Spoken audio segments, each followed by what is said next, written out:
नमस्कार दोस्तों, स्वागत है आप लोगों का सिविल्स एजुकेशन पीसीएस में। आज से हम लोग शुरू कर रहे हैं एमसीक्यू सीरीज में। यहाँ पे करंट अफेयर्स, ठीक है। थ्योरेटिकल बेसिस में हम लोगों ने पढ़ लिया, आई दृष्टि पूरी पढ़ ली है, अक्टूबर और नवंबर का भी करंट अफेयर्स पढ़ लिया है, बट वो थ्योरेटिकल था, ठीक है। अब वही सारी चीज़ें हम लोग एमसीक्यू वर्जन में पढ़ेंगे ताकि आपका करंट अफेयर्स बढ़िया से बढ़िया तैयार हो जाए। तो ये जो एमसीक्यू सीरीज है, इसके डेली 20 से 25 क्वेश्चन मैं अपडेट किया करूँगा, ठीक है, जो बहुत इंपॉर्टेंट है।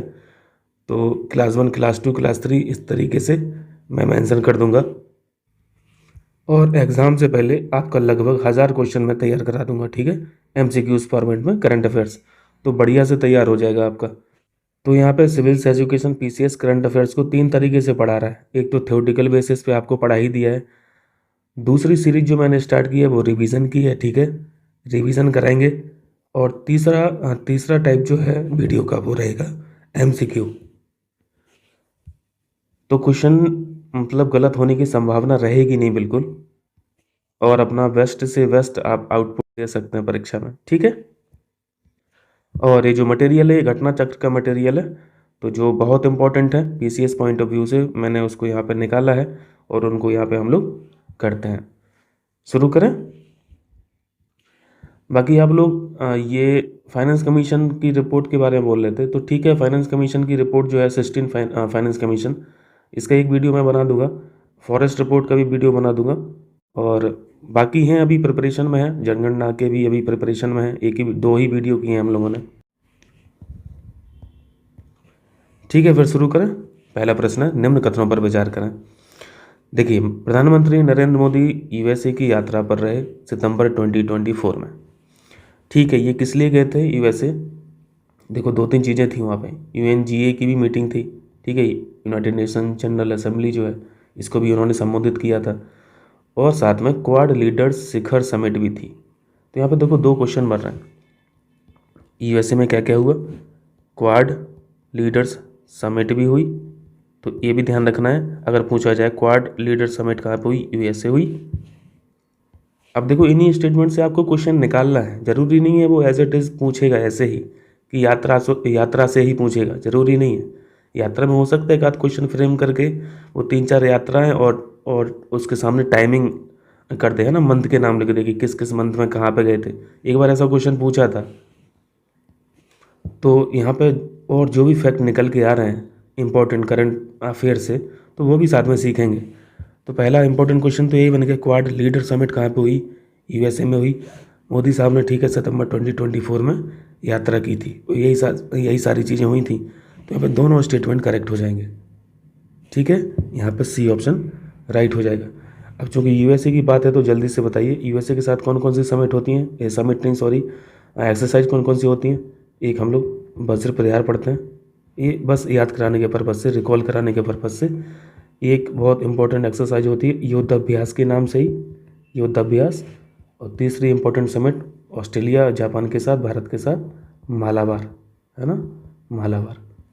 चलिए, दूसरा प्रश्न है, सितंबर 2024 के मध्य, अच्छा ये तो वही क्वेश्चन है, सॉरी 2 बार मतलब ये इमेज लग गई है। तीसरा वर्ल्ड फूड इंडिया 2024 इम्पॉर्टेंट, इसके संबंध में बताना है। यह जो कार्यक्रम है सितंबर 2024 के मध्य भारत मंडपम नई दिल्ली में आयोजित हुआ, और इसका जो भागीदार देश था, पार्टनर कंट्री जो थी इस बार की वर्ल्ड फूड इंडिया 2024 की, वो दक्षिण कोरिया है। ये स्टेटमेंट में लिखा है। पहला क्वेश्चन आपके लिए, वर्ल्ड फूड इंडिया 2024 कहाँ पे हुआ है? ये आपको कहाँ पे लगा देना है? नई दिल्ली, ठीक है, नई दिल्ली। भारत मंडपम एक इंस्टीट्यूशन है, मतलब ये बड़ा सा घर बना दिया है, यहीं पे सारी मीटिंग भी करा देते हैं, ठीक है। भारत सरकार यहीं पे ज़्यादातर ऑर्गेनाइज कराती है जो भी इस तरीके की जो सम्मेलन होते हैं, समिट होते हैं, ठीक है, या फिर प्रदर्शनी होती हैं, तो ज़्यादातर यहीं पे होती हैं। तो पहला स्टेटमेंट सही है। पार्टनर कंट्री जो था वो जापान था, ठीक है, पार्टनर कंट्री जापान थी। यहाँ पे दक्षिण कोरिया गलत हो जाएगा। दूसरा स्टेटमेंट यहाँ पे गलत है, सही पूछा है। ये भी साथ में देखते रहिएगा, ठीक है, परीक्षा में कि गलत पूछा है कि सही पूछा है। यहाँ पे केवल एक उत्तर सही हो जाएगा। जापान के साथ एक बड़ी अच्छी एक्सरसाइज होती है धर्म गार्जियन, है ना, याद आ रहा, धर्म गार्जियन। अगेन एक इम्पॉर्टेंट क्वेश्चन, चूँकि देखो ये वर्ल्ड फूड इंडिया हुई ना, तो फूड से क्या याद आ रहा है हम लोग को, ये क्वेश्चन आना ही आना है, ध्यान रखिएगा। वर्ल्ड फूड प्राइज़ 2024, जल्दी से बताइए कमेंट करके, वर्ल्ड फूड प्राइज़ 2024 किसे मिला है? ये मिला है जॉफरी। करंट अफेयर्स में सारी चीज़ें तैयार हैं, ये हम लोगों ने पढ़ के रखा है। जॉफरी हॉटन, जॉफरी हॉटन और डॉक्टर, मैं लिख दे रहा हूँ यहाँ पे, Cary Fowler, FOWLER, Fowler, Geoffrey Hawtin और डॉक्टर कैरी फॉलर, याद रहेगा। ये है वर्ल्ड फूड प्राइज़ 2024, इनका नाम आपको ध्यान रखना है। हो जाएगा ना ये, जॉफरी हॉटन और कैरी फॉलर। चलिए नेक्स्ट क्वेश्चन है आपके लिए, एक राष्ट्र एक चुनाव के संबंध में उच्च स्तरीय समिति की सिफारिशों के संबंध में निम्न कथनों पर विचार करें। चलिए देख लेते हैं। वन नेशन वन इलेक्शन की बात हो रही थी, तो यहाँ पे सिफारिशें क्या क्या आई हैं। पहला क्वेश्चन हम लोग सीखते हैं, उच्च स्तरीय समिति जो बनाई गई वन नेशन वन इलेक्शन के लिए, इसके अध्यक्ष कौन थे? इनकी अध्यक्ष थी प्रेसिडेंट साहिबा, ठीक है, प्रेसिडेंट, ये याद रखना है आपको, द्रौपदी मुर्मू साहिबा। अब ये जो समिति है, बाकी जो मेंबर हैं और एक खुद अध्यक्ष हैं, तो इस समिति ने जो रिकमेंड किया है सरकार को, इन्होंने बोला है कि देखो इलेक्शन कहाँ कहाँ होते हैं, लोकसभा के होते हैं, विधानसभा के होते हैं, प्लस लोकल बॉडी के होते हैं, है ना, डायरेक्ट इलेक्शन तो यही है। तो इन्होंने बोला कि ये जो इलेक्शन है ये 2 चरणों में होना चाहिए, ना कि एक ही चरण में। 2 चरण कौन कौन से? पहले चरण में लोकसभा और विधानसभा की करवा लिया जाएगा, और दूसरा चरण जो होगा वो पूरे भारत की जो लोकल बॉडीज़ हैं, है ना, जो हम लोग नगर पालिका, नगर निगम और ग्राम स्तर की जो 3 टीयर पड़ते हैं, ग्राम सभा, ब्लॉक स्तर की और जिला स्तर की, तो ये दूसरे चरण में किया जाएगा। तो पहली बात यहाँ पे बिल्कुल सही है, 2 चरणों में चुनाव करवाया जाएगा, ऐसा इन्होंने बोला है अपनी रिपोर्ट में।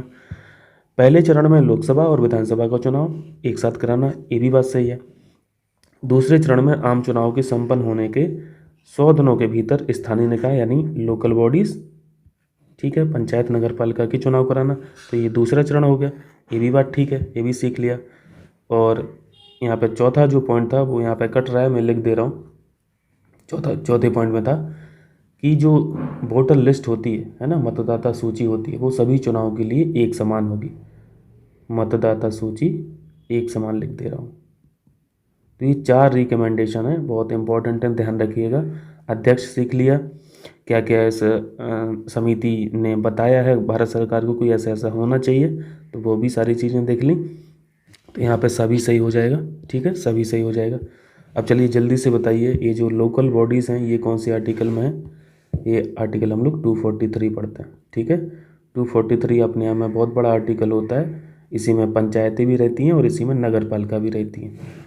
243 से आप स्टार्ट करेंगे आर्टिकल, तो ये 243 जेड, शायद जेड जी तक रहता है ना, जेड जी तक 28 या 29 टोटल आर्टिकल हैं, इस मतलब सब आर्टिकल हैं बड़े से आर्टिकल में। पंचायतों की जो आर्टिकल हैं ये 243 से 243 ओ तक हैं, और फिर ओ के बाद क्या आता है? पी आता है ना, तो फिर नगर पालिका या फिर जो म्यूनिसिपैलिटीज़ होती हैं उनकी आर्टिकल 243 पी से होके 243 जेड जी तक जाते हैं, हो जाएगा। चलिए चलिए इलेक्शन की बात हुई है तो इलेक्शन कमीशन जल्दी से बताइए। आर्टिकल 324 में इलेक्शन कमीशन ऑफ इंडिया होता है। इलेक्शन कमीशन ऑफ इंडिया कितने मेंबर बॉडी है? पहले 1 मेंबर हुआ करती थी, अब कितनी मेंबर बॉडी हो गई है? अब 3 मेंबर बॉडी हो गई है, 1+2। एक क्या है? ये चीफ इलेक्शन कमिश्नर है, और बाकी 2 क्या हैं? ये सिर्फ इलेक्शन कमिश्नर है। पावर तीनों की सेम ही होती है, ठीक है। चलिए चौथा क्वेश्चन आपके लिए है, भारत जल सप्ताह 2024 नई दिल्ली में आयोजित हुआ है। ये चीज़ थोड़ा सा डेट से इम्पोर्टेंट है, ये 8वां भारत जल सप्ताह था। इसका मुख्य विषय जो था वो समावेशी जल विकास और प्रबंधन के लिए साझेदारी और सहयोग।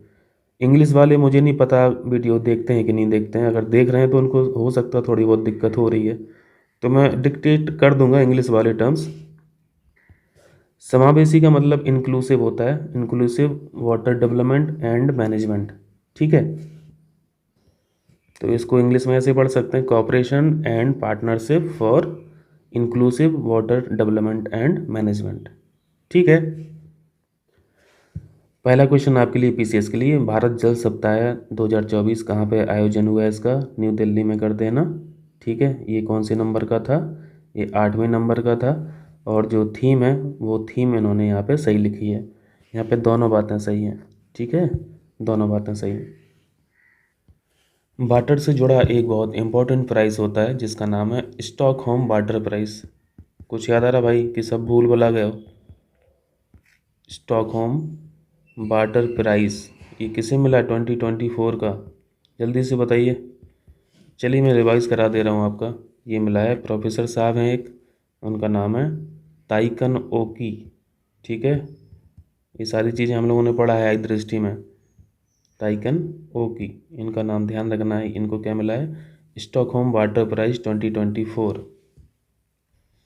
और दूसरा क्वेश्चन बताइए। ये पहला क्वेश्चन आपसे पूछा, दूसरा क्वेश्चन इसी से संबंधित, विश्व जल दिवस। देखो सारी चीज़ें मैं रिवाइज कराऊंगा, आपको ज़रूरत पड़ेगी नहीं कहीं पे। विश्व जल दिवस ये कब ऑब्जर्व करते हैं? तो आसान है, 22 मार्च, ठीक है। चलिए 22 मई को बताइए क्या होता है? 22 मई को ये कमेंट करके बताइएगा। आगे बढ़ें, चलिए। ये क्वेश्चन तो हम लोगों ने बहुत अच्छे से सीखा था। खैर यहाँ पे एनपीएस बात्सल के बारे में पूछा है, तो एक जो नॉर्मल एनपीएस है वो भी हम लोगों ने सीखा था, और जो अभी भारत सरकार ने लॉन्च की है एक नई स्कीम यूनिफाइड पेंशन स्कीम यानी यूपीएस, इसको भी सीखा था। दोनों में फ़र्क भी सीखा था, है ना। तो जिन्होंने नहीं देखी ये वीडियो वो ज़रूर देखें, पूरा कंपाइलेशन मास्टर वीडियो के नाम से है। काफ़ी चीज़ें रिकॉल हो जाएंगी आपकी, अच्छे से सीख जाएंगे। पूरी आई दृष्टि है उसमें, सिनॉप्सिस है पूरी। तो इतनी चीज़ तो समझ रहे होंगे। राष्ट्रीय पेंशन प्रणाली क्या है? ये एनपीएस ये एक तरीके से गुल्लक है ना। गुल्लक होती है, जो भी आप सैलरी पाते हैं मंथली, उसमें से 10% जो हिस्सा होता है वो कट जाता है ऑटोमेटिक, और वो आपके इस खाते में यानी एनपीएस खाते में जमा होता रहता है। और रिटायरमेंट के टाइम पे आपको उसका जो जितना भी फंड रेज होता है, जितना भी आपका पैसा इकट्ठा होता है, उस पैसों में से 60% आपको इन कैश मिल जाता है, और बाकी जो 40% रहता है इसकी ये आपको फर्दर, यानी 60 साल के ऊपर आप जितने साल जिएंगे ये तो किसी को पता नहीं है, लेकिन ये जो 40% अमाउंट है आपके टोटल कॉर्पस की, इसकी ये मंथली पेंशन बना देते हैं, ठीक है। ये एनपीएस का सिस्टम है।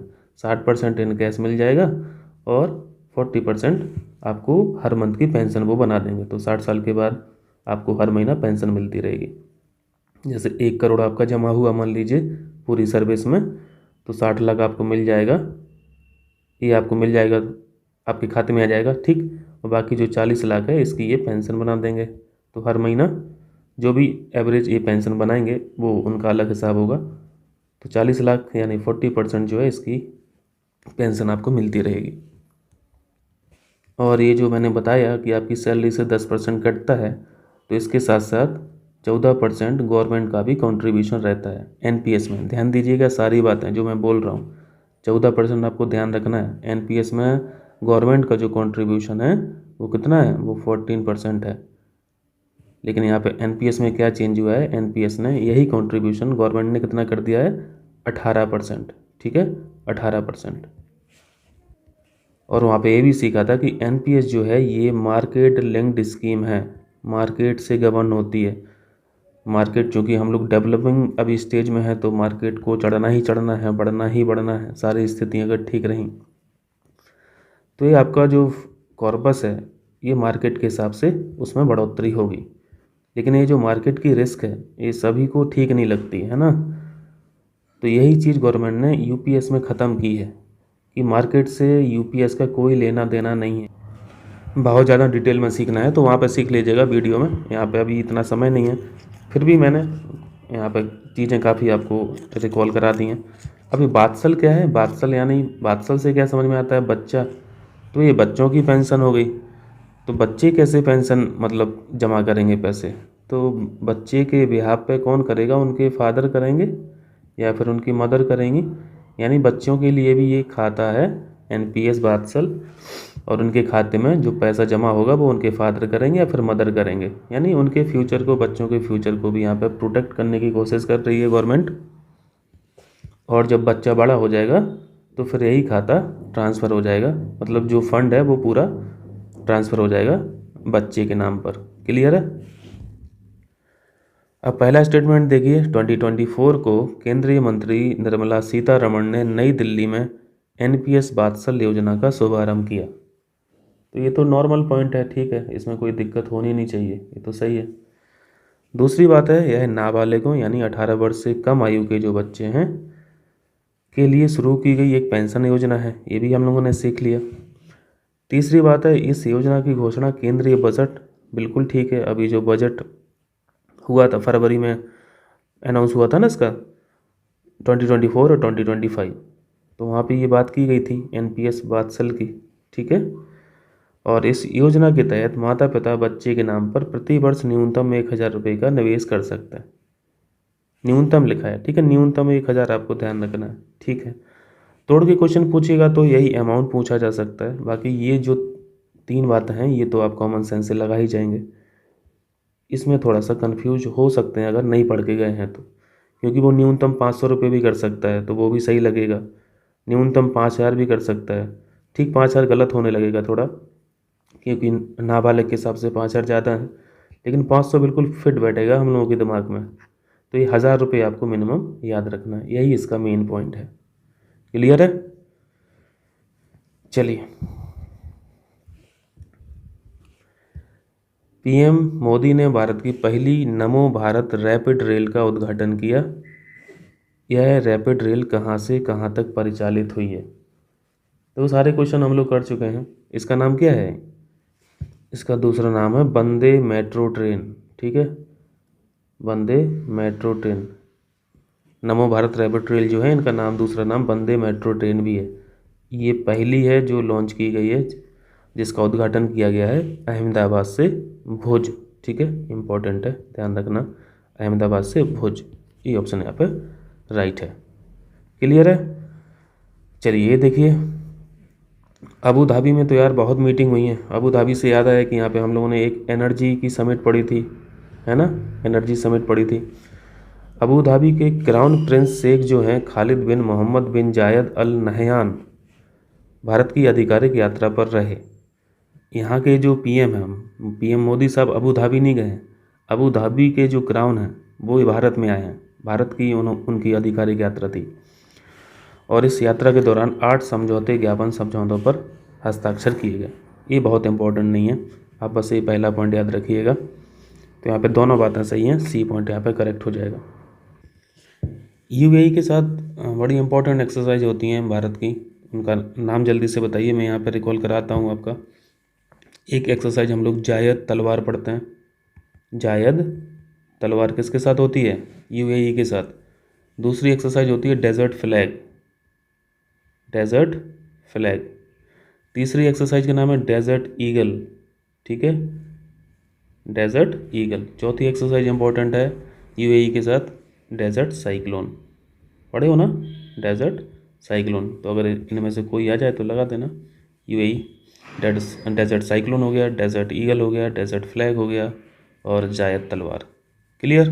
चलिए next question, super super important, mark कीजिए इसको, क्वेश्चन पूछे जाने की संभावना है बट आसान है। स्वच्छ वायु सर्वेक्षण 2024 हुए हैं, अवार्ड भी दिए गए हैं, ठीक है भाई, अवार्ड के बारे में पूछा जाएगा। और हम लोगों ने ये भी पढ़ा था कि इनको 3 श्रेणी में दिया गया है।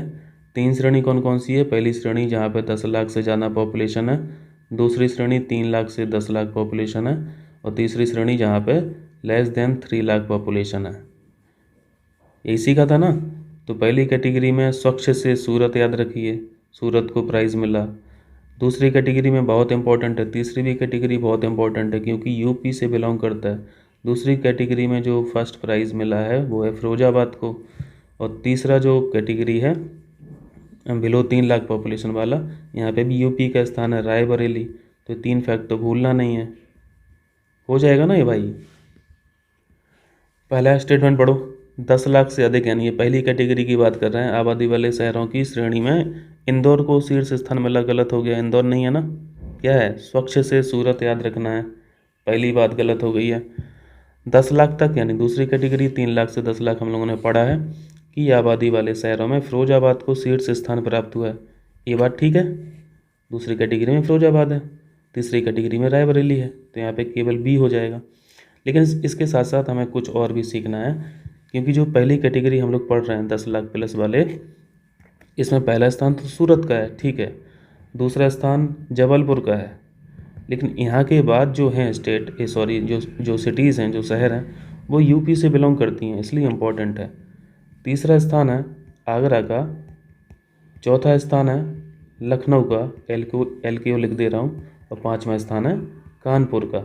देखो यहाँ पे अगर 2 को आप स्किप करते हैं तो बाद के जो 3 हैं, यानी टॉप 5 में 3 ऐसे शहर हैं जो यूपी से बिलोंग कर रहे हैं, इसलिए ये इम्पोर्टेंट है, ध्यान रखना। तो यहाँ पे एक छोटा सा क्वेश्चन ऐसे पूछ सकता है कि स्वच्छ सर्वेक्षण जो 2024 हुए हैं श्रेणी 1 में उत्तर प्रदेश के कौन कौन से यहाँ पे शहर हैं, तो आपको आगरा दे देगा, लखनऊ दे देगा, कानपुर दे देगा, इलाहाबाद दे देगा, पूछ लेगा इनमें से कौन सा नहीं है, तो इलाहाबाद को आप हटा देना, ठीक है, ये 3 हो जाएंगे। तो ये थोड़ा सा कठिन क्वेश्चन वो फ्रेम कर सकता है। उसी तरीके से ये जो सेकंड कैटेगरी हम लोगों ने पढ़ा, टॉप तो पढ़ लिया फिरोजाबाद, सेकंड कैटेगरी दूसरी श्रेणी, यानी ये जो 3 लाख से 10 लाख पॉपुलेशन वाले हैं, फिरोजाबाद तो हो गया पहले स्थान पर। फिरोजाबाद के जो यहाँ पर टॉप 5 है, यानी सेकंड कैटेगरी में जो टॉप 5 है, इनमें से यूपी का कौन कौन सा है वो भी देख लेते हैं। एक फिरोजाबाद है, दूसरा झांसी है, ठीक है, दूसरा झांसी है, और तीसरा है गोरखपुर, पहली रैंक फिरोजाबाद की है, दूसरी फिर अमरावती की है, उसको मैंने लिखा नहीं, तीसरी रैंक सेकंड कैटेगरी में तीसरी रैंक झांसी की है, चौथी रैंक गोरखपुर की है। तो आपको ये रैंक नहीं याद रखनी है, आपको बस सेकंड कैटेगरी में यूपी से कौन कौन है ये ध्यान रख लेना है। फिरोजाबाद तो टॉप पे है, वो तो आप याद कर ही ले जाएंगे, फिरोजाबाद, झांसी और गोरखपुर, ठीक है। और श्रेणी 1 में क्या क्या था यूपी से, आगरा, लखनऊ, कानपुर, क्लियर है। और तीसरी श्रेणी में टॉप 5 में सिर्फ रायबरेली है, तो बस रायबरेली हम लोगों ने सीख ही लिया, इजी हुआ। चलिए देखिए, सितंबर 2024 में पहला अंतर्राष्ट्रीय सोलर महोत्सव 2024 कहाँ पे आयोजित हुआ, इम्पोर्टेंट है, पहला है इसलिए बहुत ज़्यादा इम्पोर्टेंट है, इंटरनेशनल सोलर ये फेस्टिवल, क्या पढ़ेंगे इंग्लिश में, फेस्ट पढ़ेंगे, फेस्टिवल पढ़ेंगे। ये कौन करा सकता है भाई, ये तो ISA कराएगा ना, इंटरनेशनल सोलर अलायंस कराएगा। हेडक्वार्टर कहाँ पे पढ़ते हैं इसका, जल्दी से बताइए। हरियाणा में पढ़ते हैं, हरियाणा में कहाँ पे, गुरुग्राम में। ये तो बहुत बेसिक वाले क्वेश्चन हो गए, मुझे नहीं लगता कभी पूछा जाएगा, लेकिन ये तो पूछा जाएगा ना कि पहला अंतर्राष्ट्रीय सोलर महोत्सव कहाँ पे हुआ है, तो ये आपको ध्यान रखना है, न्यू दिल्ली, ठीक है। गुरुग्राम नहीं लगाना है, जब मैंने थ्योरी में भी पढ़ा था तब भी मैंने ये क्वेश्चन फ्रेम करके आपको बताया था कि ऐसा क्वेश्चन वो बनाएगा जिसमें एक ऑप्शन खुद गुरुग्राम रख देगा, ताकि हेडक्वार्टर हम लोग को पता है तो हम लोग गुरुग्राम लगा के आएँ, बट ऐसा नहीं है। समिट कहाँ पे, महोत्सव कहाँ पे हुआ है, न्यू दिल्ली में।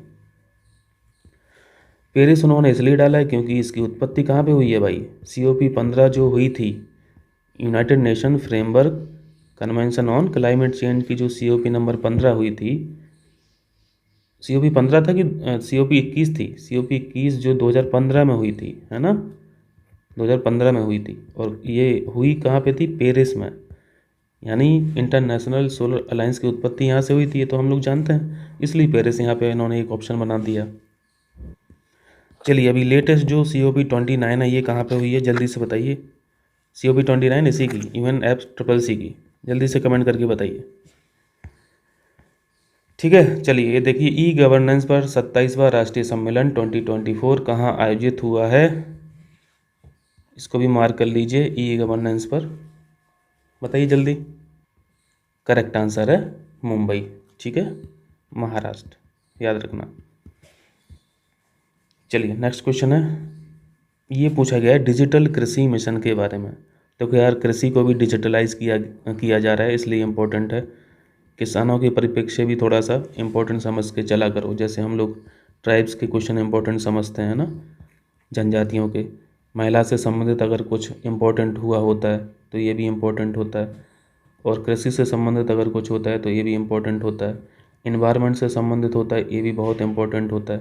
तो ये सारी चीज़ें मार्क करके चला कीजिए, थोड़ा सा अलर्ट हो जाया कीजिए कि हाँ यहाँ से क्वेश्चन पूछे जा सकते हैं, क्योंकि यार बेस रूट तो यही यही लोग हैं ना, है ना, बेस रूट की नहीं है। अब यहाँ पे जो आपके काम की चीज़ें हैं वो सीखिए। अब चूंकि मैंने बेस रूट बोला है तो यार ये तो सीख ही लो कि ये जो कृषि मिशन, ये जो कृषि में डिजिटलाइज हो रहा है, इसमें वो कर क्या रही है गवर्नमेंट, क्या करेगी इसमें, ज़्यादा से ज़्यादा क्या हो सकता है, सोचिए खुद से। फसल अनुमान के तमाम ऐप बन ही चुके हैं, है ना। मौसम भी अब एप्लीकेशन से लोग देख लेते हैं, गांव के लोग भी अब देख ही लेते हैं, कोई ना कोई घर में रहता है ऐसा कि वो बता देता है ना। मतलब वहाँ तक कुछ ना कुछ रीच हो चुकी है। फसल अनुमान के जो सर्वेक्षण है इसको और बेटर किया जाएगा, ये सारी चीज़ें होंगी, इंस्टीट्यूशंस खोले जाएंगे, शैक्षणिक संस्थाएं खोली जाएंगी जहाँ पे कृषि से संबंधित ये सारी चीज़ें किसानों को बताया जाएगा, अवेयर किया जाएगा, है ना। वो अपनी फसलों को कैसे ज़्यादा से ज़्यादा प्रोडक्टिव बना सकते हैं, कैसे कीटाणु से बचना है ना, लेकिन इन सब में डिजिटल का उपयोग करके। क्लियर है चीज़ें। तो इस मिशन के तहत बनाए जाने वाले 3 DPI में एग्री स्टेक है, कृषि निर्णय सहायता प्रणाली है, मृदा प्रोफाइल मैपिंग शामिल है। तो ये पूरा डिजिटल वाले जो हैं मेजर फैक्टर यही हैं, आम भाषा में हम लोगों ने डिस्कस कर ही लिया है। इस मिशन की परिकल्पना डिजिटल कृषि पहलों का समर्थन करने वाली एक व्यापक योजना के रूप में की गई है। ठीक है, ये तो बस ऐसे ही डाले गए हैं ताकि आप ज़्यादा से ज़्यादा इस टॉपिक के बारे में पढ़ सकें। जो काम की चीज़ें हैं वो आपको समझ में आना चाहिए कि हमें क्या इस क्वेश्चन से सीखना चाहिए जो परीक्षा में आ जाए। इस मिशन के लिए परिव्यय राशि 2817 करोड़ है। ये थोड़ा सा फैक्चुअल है, इसको ध्यान रखिएगा क्योंकि इसको भूला जा सकता है हमारे दिमाग के द्वारा। 2817 करोड़ 2817 करोड़ रुपए परिव्यय परिव्यय राशि है इस मिशन के लिए। और इन्होंने कहा है दूसरे पॉइंट में, परिव्यय राशि में यानी जो 2817 करोड़ है इसमें से 1740 करोड़ रुपए का केंद्र का अंश शामिल है। तो इतना कठिन नहीं बनाना चाहिए क्वेश्चन, 1740 केंद्र का अंश नहीं है, यहाँ पर 1940 है केंद्र का अंश। तो अब क्वेश्चन बनाने थे तो बना दिए, कोई दिक्कत नहीं, बट हम लोगों ने काम की चीज़ सीख ली है। 2817 करोड़ अलॉटमेंट है इस मिशन के लिए, और डिजिटलाइज किया जाएगा काफ़ी योजनाओं को अवेयर करने के लिए, ये सारी चीज़ें हो जाएगा ना। चलिए क्वेश्चन कीजिए। अगस्त 2024 में किसकी अध्यक्षता में संसद की लोक लेखा समिति का गठन किया गया। ये क्वेश्चन हम लोगों ने किया है आई दृष्टि में, इंपॉर्टेंट है, ध्यान रखिएगा। KC वेणुगोपाल साहब, डी ऑप्शन यहाँ पे सही है, पब्लिक अकाउंट कमेटी। ठीक है, चलिए ये जो कमेटी हम लोग पढ़ते हैं, पब्लिक अकाउंट कमेटी भी पढ़ते हैं, एस्टीमेट कमेटी भी पढ़ते हैं, यानी प्राक्कलन समिति भी पढ़ते हैं, है ना। तो सबसे ज़्यादा मेंबर किस में रहते हैं बताइए, सबसे ज़्यादा मेंबर किस कमेटी में है। ये जो EC है, EC यानी प्राक्कलन समिति, या फिर PAC, जल्दी से बताइए इसमें कितने मेंबर है BAC में, और EC में कितने मेंबर होते हैं। ये देखिए एकीकृत पेंशन योजना, देखो ये तो हमने सीख ही लिया ना UPS के बारे में, अभी NPS और UPS के बारे में बता रहा था, वही है, अब फटाक से कर लेंगे। इसमें क्या था ये भी मैं रिकॉल करा देता हूँ, ये मार्केट से लिंक्ड नहीं है, तो इसमें किसी को डरने वाली बात नहीं है। मार्केट का जो उतार चढ़ाव है ऐसी कोई बात नहीं इसमें होने वाली है, क्योंकि इसमें फिक्स कर दिया NPS, आपकी जो पेंशन है फिक्स कर दिया 50%। अब यही 50% में थोड़ा सा यहाँ पे वेरिएशन है, ये देख लेना है। 50% उन लोगों को मिलेगा जिनकी सर्विस 25 साल से ऊपर है, ठीक। और जिनकी सर्विस मान लो 20 ही साल होगी तो ये फिर 50% ना होकर फिर थोड़ी कम हो जाएगी, हो सकता है 45% हो जाए, ठीक है। और मिनिमम 10 साल की सर्विस आपको होना चाहिए UPS के फ़ायदा उठाने के लिए। तो ये कुछ कंडीशन है, इनको रिवाइज कर लेते हैं जल्दी से। एकीकृत पेंशन योजना को मंजूरी मिली है, ठीक है, मंजूरी तो मिल गई है। और NPS और UPS के बारे में एक चीज़ और मैं बता दूँ कि ये ऑप्शनल है, ठीक है। आप चाहें तो NPS में बने रहें, अगर आपको स्विच करना है तो आप UPS में भी जा सकते हैं। ये कोई बाउंडेशन नहीं है गवर्नमेंट की कि NPS को ख़त्म कर दिया UPS को लॉन्च कर दिया, दोनों ही एग्जिस्ट में हैं, ठीक है। जिनको NPS चाहिए वो NPS में रहें, जिनको UPS चाहिए वो UPS में आए, जिनको स्विच करना है NPS से वो स्विच कर सकते हैं। क्लियर। इस योजना के तहत 25 वर्ष की न्यूनतम, ये हम लोगों ने सीख लिया, सेवानिवृत्ति से पहले अंतिम 12 महीनों से प्राप्त औसत मूल वेतन का 50% सुनिश्चित पेंशन के रूप में प्रदान किया जाएगा। 50% भी सीख लिया, ठीक है। ये भी ध्यान रखना थोड़ा, 12 महीनों का लास्ट में, 12 महीनों का लास्ट के जो 12 महीने हैं आपके सर्विस के, यानी 59 ईयर्स हो जाएगा सर्विस का। 60वीं साल जो है, 60वीं साल में 12 महीने होंगे ना भाई, 12 महीने का औसत निकाल लेंगे। मान लो हर महीने उस समय तक आपकी लाख रुपये सैलरी है, तो एवरेज भी लाख ही रुपये हो जाएगा, है ना। 12 से भाग कर देंगे, 12 महीने की इनकम कितनी हो जाएगी, 12 गुणा 1 लाख, और एवरेज निकालना है तो 12 से ही भाग कर देंगे, तो 12 से 12 कट जाएगा, एवरेज 1 ही लाख आ जाएगा। तो 1 लाख रुपये का 50% यानी 50,000 रुपये आपको पेंशन में लेगी। ये सारी चीज़ें, यह वेतन न्यूनतम 10 वर्ष की सेवा अवधि के लिए अनुपातिक होगा। ये भी हम लोगों ने सीख लिया कि मिनिमम 10 ईयर्स की सर्विस होनी चाहिए। तो यहाँ पे तीनों बातें सही हैं। यहाँ पे क्या हो जाएगा, अब देखो यहाँ पे हम लोगों से एक गलती हो गई। यहाँ पे आंसर यहाँ पे केवल 2 है, केवल 1 कैसे गलत हुआ, तो इसको थोड़ा मार्क कीजिए भाई, क्योंकि इंपॉर्टेंट है ये NPS UPS, मैं ध्यान नहीं दिया, सॉरी माफ़ कीजिएगा। ये 24 अगस्त है, ठीक है, 24 अगस्त 2024 ये डेट याद रखना। इस तारीख को मंजूरी मिली है UPS को। यहाँ पे 25 लिखा है ना, इसलिए गलत हो गया। तो देखो छोटा सा पॉइंट लिख के ये सारी इन्फॉर्मेशन सही जान के हमसे गलत करवा लिया, तो यहाँ पे केवल दूसरा हो जाएगा। चलिए इस क्वेश्चन को कीजिए, बहुत इंपॉर्टेंट क्वेश्चन है, इसको मार्क कीजिए सुपर इंपॉर्टेंट, ठीक है। देखिए यहाँ पे भारत में 3 नए अभी वेटलैंड्स यानी आर्द्र भूमियों को रामसर स्थल घोषित किया गया। इन 3 नए रामसर स्थल के साथ भारत में अब कुल कितने रामसर स्थल की संख्या होगी। देखो यहाँ पे कितनी सारी इन्फॉर्मेशन हम लोगों को मिल गई है। यहाँ पे हम लोग टोटल सीख लेंगे, ठीक है। अभी रिसेंट में 3 ऐड हुए हैं, ये भी हम लोगों ने जान लिया। ये कौन कौन से हैं ये भी अभी सीखेंगे। देखो सबसे पहले तो आपको जानना है टोटल संख्या रामसर की जो हो गई है अभी तक की जो स्थिति है नवंबर 2024 तक की, ठीक है। नवंबर 2024 तक जो टोटल रामसर साइट्स हैं वो है 85। तो आंसर तो यहाँ पे करेक्ट हो गया। और बाकी ये जो नए अभी जुड़े हैं रामसर स्थल, जिनमें से एक का नाम है नंजरायन पक्षी अभ्यारण्य, ये तमिलनाडु का है। ये सारी चीज़ें अलग अलग से भी पूछी जा सकती हैं, ध्यान रखिएगा, ठीक है। नंज नारायण ये जो पक्षी अभ्यारण्य तमिलनाडु का है। काजू वैली पक्षी अभ्यारण्य ये भी तमिलनाडु का है, ठीक है। और तीसरा जो अभी ऐड हुआ है तवा जलाशय, ये मध्य प्रदेश का है। तो इससे पहले थे 82, अभी रिसेंट में 3 और ऐड हो गए तो हो गए 85, ठीक है। बाकी सारी डिटेल्स हम लोगों ने PDF में दिया है। ये शायद अक्टूबर के मंथ में मैंने इसको कंप्लीट कराया है ना। तो उसको देख लीजिएगा, अक्टूबर मंथ का PDF भी आपके पास अवेलेबल है और वीडियो भी अवेलेबल है, तो देख लीजिएगा तो सारी चीज़ें क्लियर हो जाएंगी। तो यहाँ पे हो गया 8। चलिए जल्दी से बताइए सबसे ज़्यादा रामसर साइट कहाँ पे है। सबसे ज़्यादा कहाँ पे, तमिलनाडु में है। टोटल कितनी है, 18 है। अगर पूछा जाए सबसे ज़्यादा भारत में किस राज्य में रामसर स्थल है, दूसरे स्थान पर स्थान आता है उत्तर प्रदेश का। उत्तर प्रदेश में 10 रामसर साइट है। ओके चलिए देखिए, अगस्त 2024 में प्रधानमंत्री नरेंद्र मोदी पोलैंड एवं यूक्रेन की यात्रा पर रहे। मास्टर वीडियो देखिए, ठीक है। मास्टर वीडियो आई दृष्टि का जो है वहाँ पे यात्रा वाला जो हम लोगों ने चैप्टर किया था, वहाँ पे सारी चीज़ें अच्छे से हम लोगों ने सीखी थी। 25 वर्षों में किसी भारतीय प्रधानमंत्री की यह पहली पोलैंड यात्रा है। तो यहाँ पे देखो टाइम यहाँ पे उन्होंने गलत दिया है, ये टाइम है 45 ईयर्स, 45 साल बाद ये किसी प्रधानमंत्री की यात्रा थी। तो दूसरा यहाँ पे गलत हो गया, पहला सही है। 1992 में भारत यूक्रेन के बीच राजनयिक संबंध स्थापित होने के बाद यह किसी भारतीय प्रधानमंत्री की यूक्रेन की पहली यात्रा है।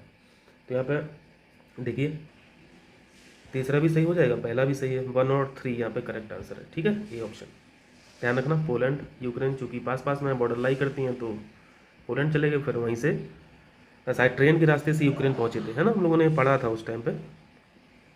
चलिए super important, super important bio E3। यहाँ पे E3 का फुल फॉर्म आपसे पूछा जाएगा। बायो E3 ये क्या है, E3 जल्दी से सीख लीजिए। एक E का मतलब क्वेश्चन में वैसे दिया है, एक E का मतलब इकोनॉमी है, ठीक है। दूसरे E का मतलब यहाँ पे इन्वायरमेंट है, और तीसरे E का मतलब यहाँ पे एम्प्लॉयमेंट है, ठीक। क्वेश्चन देखो दूसरी तरीके से पूछेगा तो एक E और ऐड कर देगा ऑप्शन में, एम्पावरमेंट कर देगा, और पूछ लेगा इनमें से बायो E3 में कौन सा E नहीं है। एम्पावरमेंट को गलत कर देना, क्लियर है। अभी क्वेश्चन देख लेते हैं क्या पूछना चाह रहा है। बायो E3 के लिए ये जो, अच्छा ठीक है, बायो E3 जो नीति है इसके संबंध में निम्न कथनों पर विचार करें। अगस्त 2024 को केंद्रीय मंत्रिमंडल द्वारा बायो E3 नीति मंजूर की गई। चलिए ठीक है, अब देखो इस क्वेश्चन से हम लोगों को बस यही सीखना था, ये दो 3 ई हैं ये क्या है, सीख लिया। दूसरा स्टेटमेंट है, इस नीति की मुख्य विशेषताओं में विषयगत क्षेत्रों में अनुसंधान विकास उद्यमता को नवाचार संचालित समर्थन शामिल है, ठीक है। इस क्वेश्चन से क्या सीखने को मिला है, बस यही सीखना था, PCS में यही पूछेगा। ई का फुल फॉर्म, तो यहाँ पे सभी सही हो जाएगा, 2 स्टेटमेंट हैं ये तो सी सही हो जाएगा ना। चलिए, अगस्त 2024 में किसने चिकित्सा से संबंधित पेशेवरों की सुरक्षा हेतु 10 सदस्यीय राष्ट्रीय कार्यबल गठित किए। क्वेश्चन को पढ़ने से लग रहा होगा यार ये कैसा क्वेश्चन है, मतलब कहाँ से ये इंपॉर्टेंट लग रहा है, लेकिन भाई ये बहुत इंपॉर्टेंट क्वेश्चन है। क्यों? क्योंकि अभी क्या हुआ था वेस्ट बंगाल में, कोलकाता में एक डॉक्टर की हत्या की गई थी, है ना, महिला डॉक्टर की हत्या कर दी गई थी रेप करके। तो ये चीज़ उन्हीं के लिए यहाँ पे लाई गई है, पेशेवर यानी ये जो डॉक्टर्स हैं, डॉक्टर्स की सुरक्षा हेतु 10 सदस्यीय राष्ट्रीय कार्यबल गठित किया गया। किसने किया है? ये सुप्रीम कोर्ट ने किया है, ये इंपॉर्टेंट है। ठीक है, यहाँ पे केंद्र सरकार नहीं लगाना है, राष्ट्रीय महिला आयोग नहीं लगाना है, ना ही चिकित्सा आयोग लगाना है। ठीक है, चलिए ये देखिए, इंडिया रैंकिंग्स 2024 इंपॉर्टेंट क्वेश्चन है। NIRF के तहत देश के उच्च शिक्षण संस्थाओं की राष्ट्रीय स्तर पर जारी एक रैंकिंग है। ठीक है, इसमें समग्र श्रेणी में IIT बॉम्बे को शीर्ष स्थान मिला है। बॉम्बे कभी नहीं रहता है, क्या रहता है? मद्रास रहता है, IIT मद्रास। दूसरा स्टेटमेंट यहाँ पे गलत है। और IISc बेंगलोर जो हम लोग पढ़ते हैं विश्वविद्यालयों की श्रेणी में शीर्ष स्थान पर है, ये भी बिल्कुल सही है। यूनिवर्सिटी की रैंकिंग में IISc का प्रथम स्थान है। बहुत सारी कैटेगरी होती हैं इसमें, है ना, रिसर्च में अलग होता है, आर्किटेक्चर में अलग होता है। आर्किटेक्चर अगर आर्किटेक्ट वाली बात करें, सॉरी आर्किटेक्चर वाली अगर बात करें यानी वास्तुकला में, तो फिर IIT रुड़की आ जाता है। ठीक है, और अगर R&D में बात करें तो यहाँ पे भी IISc का स्थान आता है। ठीक है, बहुत सारी कैटेगरी हैं, हम लोगों ने वीडियो में सीखा था। यहाँ पे जितना क्वेश्चन पूछा था उतना हम लोगों ने डिस्कस कर लिया। तो यहाँ पे दूसरा गलत है, पहला और तीसरा यहाँ पे सही हो जाएगा, ये ऑप्शन राइट है। चलिए नेक्स्ट क्वेश्चन है, 2024 के मध्य राष्ट्रपति द्रौपदी मुर्मू फिजी का इन्होंने दौरा किया, न्यूजीलैंड का दौरा किया और तिमोर लेस्ते की राजकीय यात्रा पर रहीं। फिजी, न्यूजीलैंड, तिमोर लेस्ते, पास ही पास में है सब, चली गई। यह भारत के किसी राष्ट्र अध्यक्ष की फिजी और तिमोर लेस्ते की पहली यात्रा थी। दूसरा इंपॉर्टेंट यहाँ पर स्टेटमेंट है, फैक्ट है, ये जानना हम लोगों को ज़रूरी है कि किसी भी मतलब भारत के किसी राष्ट्र अध्यक्ष की फिजी और तिमोर लेस्ते की पहली यात्रा थी। ठीक है, यहाँ पे न्यूजीलैंड नहीं है साथ में, न्यूजीलैंड होता तो गलत हो जाता ना, क्योंकि न्यूजीलैंड में तो कई बार यात्रा हुई है। तो यहाँ पे फिजी और तिमोर लेस्ते के बारे में ध्यान रखना, पहली बार कोई प्रेसिडेंट गया है भारत से। यहाँ पे दोनों बातें सही हैं, 1 और 2। ठीक है भाई, तो ये हम लोगों ने 25 क्वेश्चन यहाँ पे प्रैक्टिस किए और इसी क्रम में हम लोग 25-25 क्वेश्चन करते रहेंगे PCS 2024, जो अभी 22 दिसंबर को परीक्षा है, इससे पहले।